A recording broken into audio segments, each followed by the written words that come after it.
Welcome to the Burn Your Mortgage Podcast, a Canadian real estate podcast that shows you how to pay off your mortgage sooner and live well while doing it. Now, here's your host, Sean Cooper.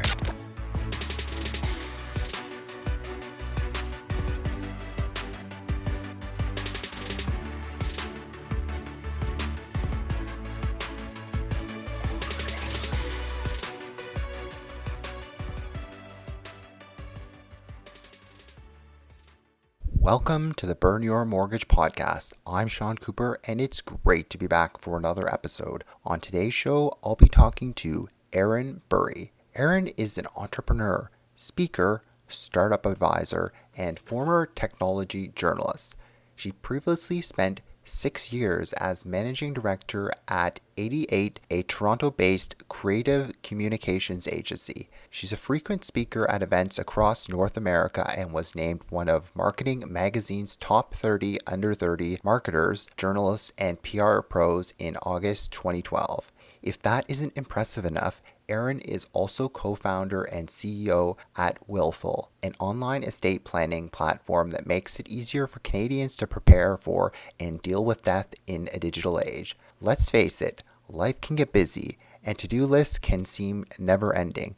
Willful does the heavy lifting to make estate planning as painless as possible, while skipping an expensive visit to a lawyer. Unlock peace of mind knowing that there's a plan in place for you and your loved ones.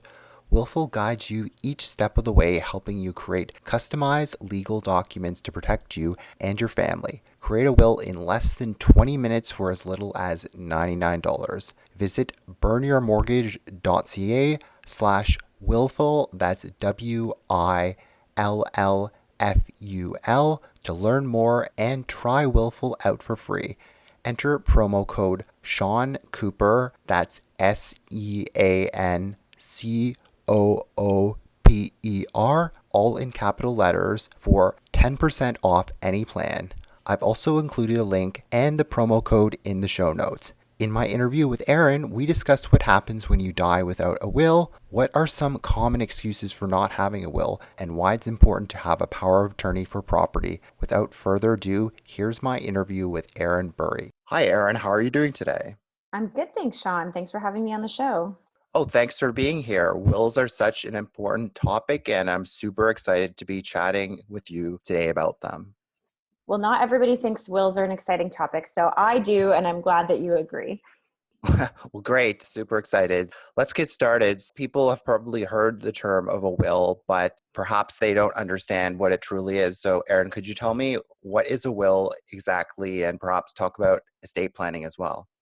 For sure. So while it's not a fun topic to think about, a will is an extremely important document. It's basically a legal document that outlines how you wish to distribute your assets, which could include things like property or money, but it also outlines things like who would take care of your minor children after you pass away. And it also outlines who your executor would be. So your executor is the person who's actually going to be responsible for making sure that your wishes get followed after you pass away. So it's basically a blueprint that your family and your executor can follow after you pass away that tells them exactly how you want things to go when you're not here to actually speak for yourself. And as we saw last year when Aretha Franklin passed away without a will, it's a big mess for families when a family member passes away without that. There's a lot of scrambling around trying to find a will. You don't know if there is one or if there isn't. If you don't have one, there's a lot of guessing. You know, what would this person would have wanted? And you're dealing with so much when you're closing up someone's life that the last thing you want to be thinking about is how they would have want their assets to be distributed, and if you're actually following what you hope that person would have wanted. Yes, exactly. And that's a great point. And my understanding is if you don't have a will, then basically the rules in terms of dividing the estate in the province that you live in apply. And those may or may not be according to your wishes. If you have a certain wish of how you want your assets to be divided and you don't want it to be just according to the provincial rules, then I think having a will makes a lot of sense rather than just leaving it up to the province to divide your assets. For sure, Sean. I mean, there's a lot of myths around estate planning and wills. And I think one of the common myths is that, the government can take your money if you pass away without a will. And that's certainly not true. They can't just claim all of your assets if you don't have a will and you pass away. But what happens is you actually aren't in the driver's seat of your own estate and what you want to happen and how you want it to be distributed. So for example, if you pass away without a will, exactly to your point, the courts in your province will actually decide who gets your assets and how they'll be split up. And also, if you do have a minor child, who gets to be the guardian of that child. And the default laws might not match up with what you would actually want to happen, especially if you have a common law spouse, or if you have any, specific gifts that you were hoping to give to someone, or you wanted to donate to a charity. All of those are things that the court probably won't default to. So while obviously, if you pass away without a will, it's not like your money just goes into the ether and disappears. It's obviously better to have a bit of a plan in place so that they're distributed how you would want. Yes, it's a great point. And I've heard when we die without a will is called dying intestate. I was just curious on that topic there, you talked about what happens when you die without a will, but since this is a real estate podcast, I'm just curious, could you explain what happens to any property or real estate that you own when you die without a will? Absolutely. So I think, as a property owner myself, although I have to say, Sean, I have not burned my mortgage. I have not been as aggressive as you in saving up, but hopefully one day I will be mortgage free. But when you buy property, you actually don't have to make a special stipulation around property in your will. Basically, your estate is an umbrella that just has all of your assets, from your properties to your RRSPs. So it's not like you have to create a bunch of specific stipulations around your real estate, unless you want your real estate to go to a specific person that isn't one of your beneficiaries. But basically, if you die without a will and you have property, then the court looks at a couple of things. First, did you own the property by yourself, or did you have joint tenancy? If you own the real estate by yourself, then exactly as you mentioned before, it would be up to the provincial laws to dictate where your property goes. So for example, in Ontario, the Succession Law Reform Act says that if you have a spouse but no children, your spouse gets your entire estate. If you have a spouse with children, the spouse would get the first $200,000 and the remainder would be split equally between the children and the spouse. And the children would receive all of that at the age of 18. So your property would just fall in that umbrella and it would be split up as per those rules. Now, where that might change is obviously if you own property with someone else. So if you have a joint tenancy, the person who survives would automatically become the owner of the whole property. So for example, if you're married and spouse passes away and you own the home together, you would automatically become the default owner. And if you had, say you and 3 friends purchased a house, that's called tenancy in common. And in that case, you would keep your portion of interest in the property. And when you die, your share would go to your heirs as directed in your wills. If you don't have a will, it would be distributed based on those local intestacy laws that we were just talking about. And I should clarify, I'm not an estate lawyer, so this is all publicly available information that you can find on your provincial state websites. But we've done a ton of research on this subject because we get a lot of questions around, I own property and I want to make sure that it goes to the right person. I also want to make sure that my kids don't inherit a mansion at the age of 18 because I'm not sure they would know what to do with an asset like that. So a will is just a really great way to ensure that the people that you want to receive your assets, including your property, get them at the right time and to ensure that it happens the way you want.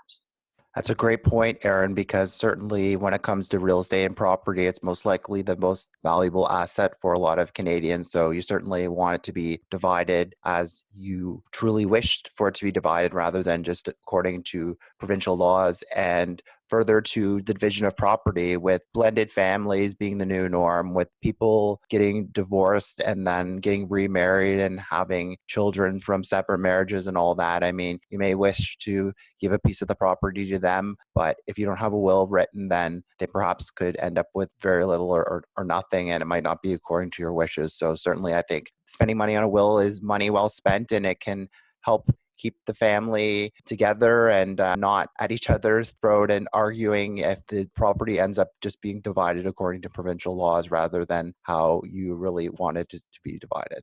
Exactly. And, there are often really unique stipulations. Like you said, I mean, it's 2019. We have so many different permutations of what a family looks like. And I've heard of cases where, someone stipulates in their will that their partner that they were living with, they weren't necessarily married. It was a second or third spouse or long-term partner. And they stipulated in their will that that surviving partner was able to live in the house as long as they wanted. And if and when they had another partner or they wanted to move out, then the house would go to the kids. But until then, that partner was able to live in it without having to be forced out by the children. So you can see that these kinds of very unique stipulations are becoming more frequent as we have blended families. And the other reason you really want to have a will that stipulates what happens to your property is there can be major time delays if a will isn't in place. So if you think about, let's say, Aretha Franklin's estate, she died about a year ago, and her family actually just a couple weeks ago, so in spring of 2019, she died in August of 2018,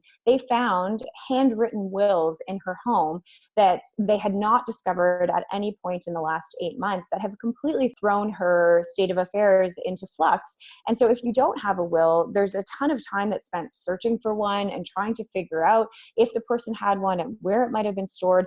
And you can't actually even do anything with your real estate, not even hire a realtor to actually sell it without going to court and getting appointed as the legal representative of that estate. So, I mean, that can take upwards of a year. It can cost thousands of dollars. And again, while you're going through the grieving process, the last thing you want to think about is how to prove that you're actually the person that should be in charge of this property. So again, it's not just to make sure that it goes to the right person, it's to make sure that your family and those who are left wrapping up your estate can do so expediently and without having to drag it through the court system. Yes, all great points that you raised. Lastly, I wanted to mention it's also important to update your will as well, because if people end up getting remarried or whatnot, I've heard of cases where they don't bother to update their will and then they suddenly pass away and their assets, including real estate, could go to their former spouse or I guess somebody that they didn't necessarily want them going to. So it's great if you have a will, but just be sure to update it as well.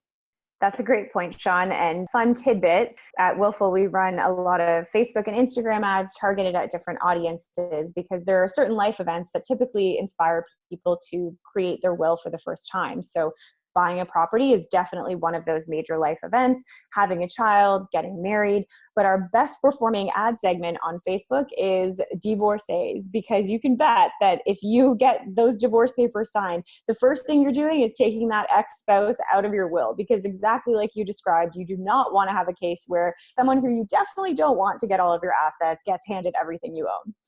Following up on that, what are some common excuses you hear from Canadians for not having a will? There are so many reasons to not get a will. And just to put it in context, there are about 16 million Canadian adults who don't have a will or who have an out-of-date will. So it's a huge segment of the population. Over half of Canadian adults don't have a will. At least 1 in 10 wills are out of date. So it's a massive amount of people. And we hear every excuse in the book. And I would say the biggest excuse or the biggest reason to delay getting a will is just procrastination. Putting it off and meaning to create it, but not wanting to have to pay over $1,000, not wanting to have to make an appointment at a lawyer's office in the middle of a workday, and really not wanting to think about death. It's uncomfortable to think about our own mortality, even if we all know that it's inevitable. And so people really put off having those tough conversations, like, who would I want to execute my estate? Who would I want to look after our children? And how am I going to talk to my spouse and fight for the person I think should be the guardian instead of who they think should be? Who do I actually want to get all my stuff, and how am I going to break that down? These are big questions that most people don't want to just sit down and think about when they're having a glass of wine on a Saturday night. So procrastination is definitely a big reason. Cost is definitely one. It can be really expensive to get a will. And then I would say a lot of people don't think that they need a will, especially if they are in their 20s and they don't have any assets or they don't have any minor children. And in that case, they usually don't need a will. But what everybody needs before they have children or before they have assets that they want to protect, everyone needs a power of attorney for personal care, otherwise known as a living will. And that basically dictates what you would want to happen in the event that you became incapacitated. So let's say you got into an accident or you became ill. that dictates someone who would make decisions on your behalf around medical care and, whether you would want to be kept alive or not kept alive. So those things are really important. But again, if you're 22, you're probably not thinking about that stuff. And so unfortunately, most people don't have those documents in place. Yeah, I kind of think of the last point that you mentioned. It's similar to the whole disability versus life insurance. Like if you're a single individual who's younger, you might not need life insurance, but disability insurance is very important because it's important to protect your ability to earn income. If something were to happen to you and you couldn't earn a paycheck, then you'd have problems covering your rent or mortgage. So I think that's a great point that you raised. And speaking from personal experience, I didn't have a will for the longest time, but for me, when I bought a major asset, my house, even though I was single at that point in time, I decided to get a will because hopefully nothing happens to me. But, if something were to happen to me, I'd want my property to go to who I would want it to, whether it's my parents or whatnot. But yeah, I mean, certainly I think when you buy a major asset like real estate, even if you're single at that point in time, it's just a good idea to create a will because you never know what can happen in life. I mean, hopefully you live to be 110 years old, but it's not super expensive. And I just think, if you're spending money on a big asset like a house, then spending money on a small amount of money on a will is just common sense as far as I'm concerned. Definitely, definitely. I've heard the term power of attorney for property. And since this is a real estate podcast, I'm just wondering if you could explain what a power of attorney for property is and why is it important to have? Definitely. So going back to what I said earlier about power of attorney for personal care or a living will, power of attorney for property is very similar. So it accounts for what would happen in the event that you became incapacitated. So let's say, for example, you were in a car accident and you were in a coma, and obviously you weren't able to make decisions about your health, but you also weren't able to actually manage your finances. So let's say, for example, you owned a home and you had mortgage payments and you needed to make sure that those payments were being made. A power of attorney for property basically dictates and appoints somebody who would actually manage your property and your finances in the event that you became incapacitated. The courts can actually ask them to account for how they're managing your estate to make sure that they can prove that your best interests are always top of mind. And if the event that you did become incapacitated and you didn't have a power of attorney document, someone would actually have to go to court to get authority to manage your property. So obviously, again, like having to move through the court process and try to prove that you have the right to actually sell someone's home or that you have authority over it, this person would actually have to move through the court process and get appointed as someone to represent your interests. And if you're someone who has a lot of bills coming out, like most homeowners are, or you just have lots of bills in general, that could take a lot of time, and that could mean that you're missing bill payments and your finances are really falling out of order. So it's important, obviously, to have someone there to make decisions on your behalf, but also so that you can write in limits and you can dictate how you would want that person to manage your property.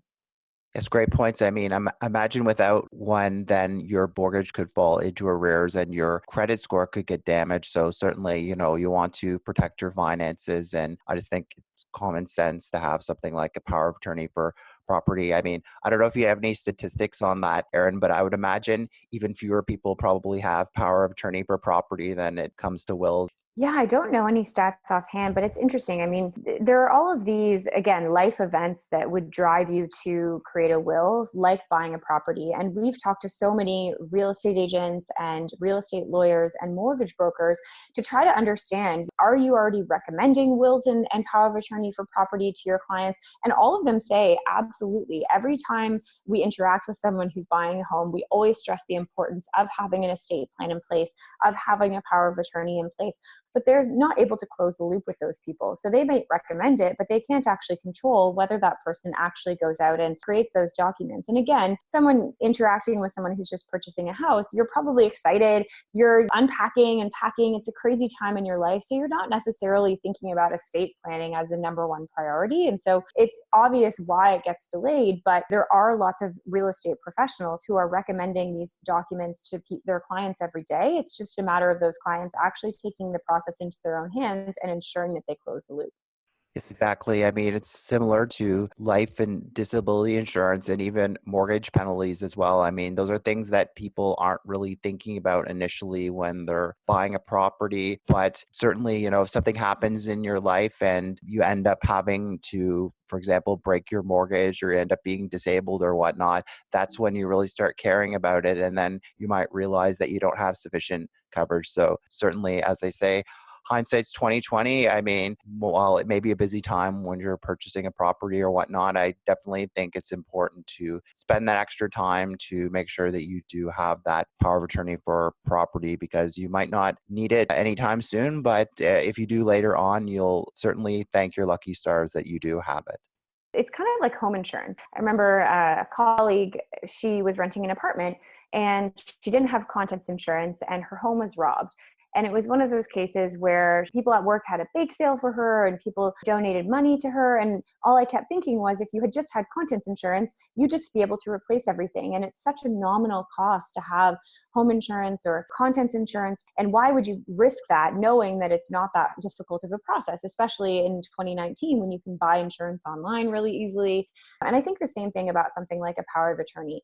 You hope that your home never gets robbed and you hope that you never have to replace that stuff. Just like you hope that you won't pass away before your time and you hope that you'll live until the age of 90, but not everything works out that way. And so why not just have that insurance and that peace of mind that you have it in place? And again, just like getting an online contents insurance plan, which you can do today in about 5 or 10 minutes, getting a POA document is not that time intensive and not that expensive. So it's something that I'd like to think is pretty easy to check off the to-do list. No, I agree completely. Erin, you've decided that you need a will, but let's be frank, wills can be a rather morbid topic, pun intended. Do you have any suggestions on how to break the ice and have this important discussion with loved ones?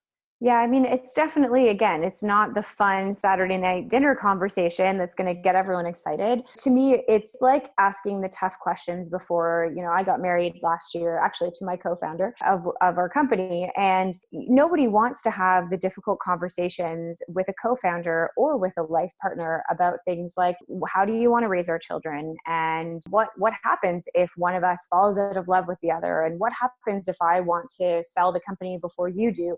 Those are important questions, though. And while you don't necessarily want to broach the tough subjects, you're always better off for having discussed them. And it's the same with estate planning. So I think it's always good just to kind of warn the family that you want to sit down around the dinner table and talk about something that might be uncomfortable now, but that everyone's going to be glad they talked about. And actually, my co-founder launched the company because he went through a family experience where his family member passed away suddenly. And even though he had a will that dictated how his assets would be distributed, he had never spoken to his wife of 30 plus years about whether he wanted to be buried or cremated and what type of funeral he wanted. And it was just so shocking that this couple who had been married for 30 plus years had never broached the subject of end of life planning. And I fear that that's so common. I mean, if you actually think about your own life, how many times have you actually sat down to have those difficult conversations? So in order to broach them, I think it is taking something like Aretha Franklin when it's in the news. It's a really great icebreaker to say, hey, did you see that Aretha Franklin's family just found these handwritten wills a year after she died? Isn't that crazy? Or maybe watching a funeral of a celebrity and saying, hey, how would you actually want your funeral to be? Would you want it to be a celebration, or would you want it to be something that was really a somber affair? So those are always good ways to kind of open it up using pop culture references or using something that's already in the news. And again, recognizing that this is never going to be a fun subject to talk about, but you're always going to be glad that you did have the conversation when the time comes for you to put those wishes into action. Gosh, I'm wondering, is there some sort of phone app or board game that makes will planning fun? I mean, if it doesn't exist, then I think somebody should certainly create it just to make the topic more fun and less morbid. But certainly, using what's in the news as a reminder to create a will. And that's unfortunate what Kevin had to go through. But I guess it was kind of an eye-opening experience. And even myself, I've had family members suddenly pass away. Like my uncle was healthy as a horse and he went away on his dream vacation with my aunt to Europe just after he retired, like 6 weeks prior, and he had pains in his stomach and he ended up going home from the trip, and before I knew it, I found out in the family that he had 3 kinds of cancer and he was in palliative care and passed away like 4 weeks later, and nobody could have predicted that. It's so important to have a will because, knock on wood, we all live a long time, but you never know what curveball life will throw.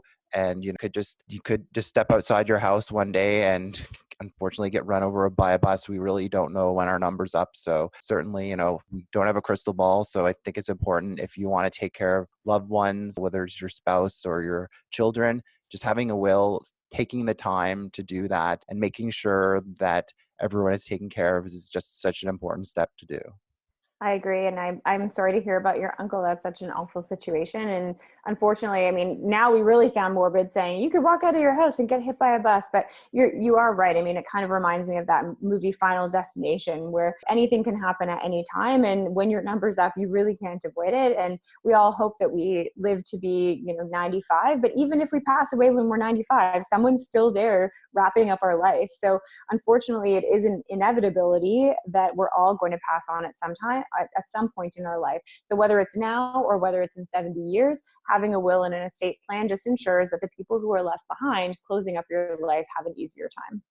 Great. Well, Erin, it's been wonderful having you on the show today. Before I let you go, is there anything of interest that you're working on that you'd like to share with our listeners? Well, first of all, thanks so much for having me. It's such an important topic and I love to talk about it. Although some people might think it's morbid, I definitely think it's important. And what we're working on is a company called Willful, which makes getting an estate plan and power of attorney documents online very simple and affordable. And you can do it from home in your pajamas for less than the cost of a traditional lawyer. So we have been building this company because of that mission that Kevin had, to ensure that no family has to go through what he went through. And we're really just trying to build it one Canadian getting a will at a time. And we really appreciate you spreading the word. So if you are interested and you're listening and you don't have an estate plan, check out willful.co. And regardless of whether you use our platform or whether you go to a lawyer or use someone else, just make sure that you actually get it done. Well, thanks so much. And what an inspirational story. I mean, to have an unfortunate thing like what happened with Kevin's family and to turn it into a company to help thousands or even millions of Canadians, I think is so wonderful. And the fact that it's so easy to update your will on your platform is great as well. And myself as a mortgage broker, I certainly recommend Willful to a lot of my clients. I'm so happy that there's a service out there like that, and I'd encourage everyone to check it out. So thanks again for being on the show, Erin. It was great chatting with you today. Thanks, Sean. Likewise, appreciate it. As mentioned at the start of the show, this episode of the Burn Your Mortgage podcast is sponsored by Willful. Willful is an online estate planning platform that makes it easier for Canadians to prepare for and deal with death in a digital age. Let's face it, life can get busy, and to-do lists can seem never-ending. Willful does the heavy lifting to make estate planning as painless as possible while skipping an expensive visit to a lawyer. Unlock peace of mind knowing that there's a plan in place for you and your loved ones. Willful guides you each step of the way, helping you create customized legal documents to protect you and your family. Create a will in less than 20 minutes for as little as $99. Visit burnyourmortgage.ca/willful, that's WILLFUL, to learn more and try Willful out for free. Enter promo code Sean Cooper, that's SEANCOOPER, all in capital letters, for 10% off any plan. I've also included a link and the promo code in the show notes. Thanks for listening to another episode of the Burn Your Mortgage podcast. Besides being a podcast host, I'm also an independent mortgage broker. If you or anyone you know, family, friends, coworkers, or neighbors could ever use any unbiased mortgage advice or a second opinion, feel free to reach out. Email me at Sean, that's SEAN, at burnyourmortgage.ca, or call or text me at 647-867-3711 for a free mortgage consultation. Also, be sure to head on over to www.burnyourmortgage.ca and sign up for my free weekly newsletter. As a small token of my appreciation, you'll be able to download my ultimate mortgage checklist on choosing the perfect mortgage. I look forward to hearing from you and helping you with all your mortgage needs. Once again, thanks for listening.